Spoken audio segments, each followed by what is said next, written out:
កម៉ែព្រះរួងអប់រំកូនស្មោះជាតិការពារមិត្តញាតិជាតិយើងកុំឲ្យមានមកផ្ដាំកូនចៅផងរំលឹកឲ្យគេស្នេហាជាតិយើងផ្ដាយផងផ្ដាំផង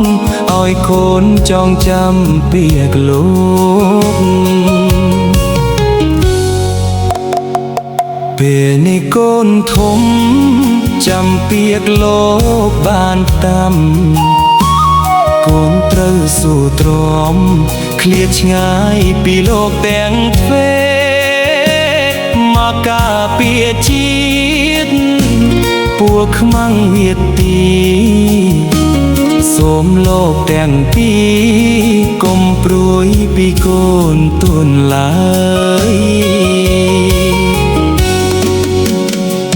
ជាតិយើងគង់វង្សសាសនារីគ្រប់រដូវពួកខ្មាំងសត្រូវយើងកុំទុកចិត្តពួកវាបងប្អូនយោធាការពារដីឲ្យគង់នៅខំសិក្សាទៅណាកូនខ្មែរយើងអើយគោរពសាសនាព្រះមហាក្សត្របវរពុកគឺជាព្រះ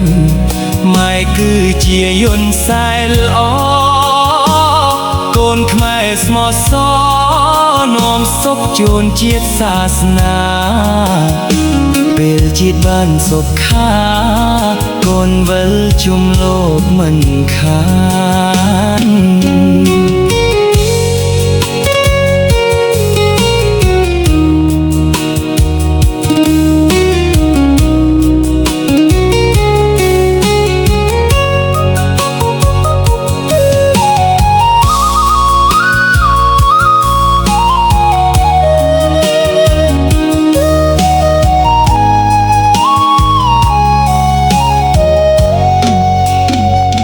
ពុកម៉ែព្រះរួង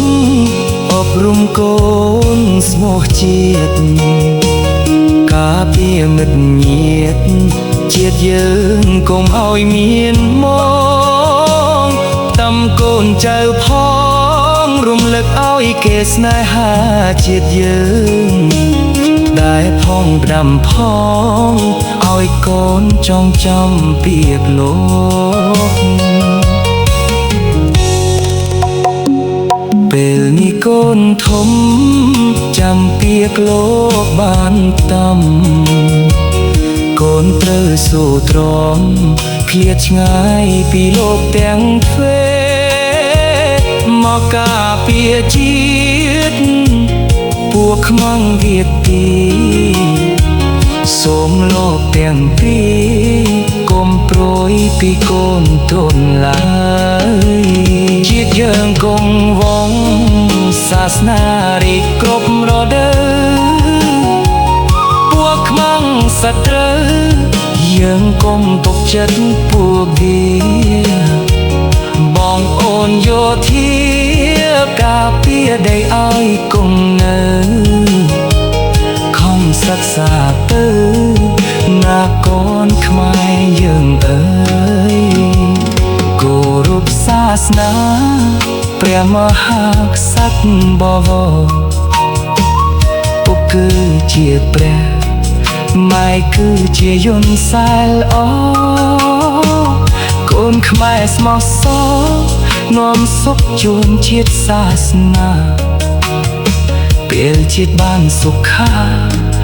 កូនវិលជុំលោកមិនខាន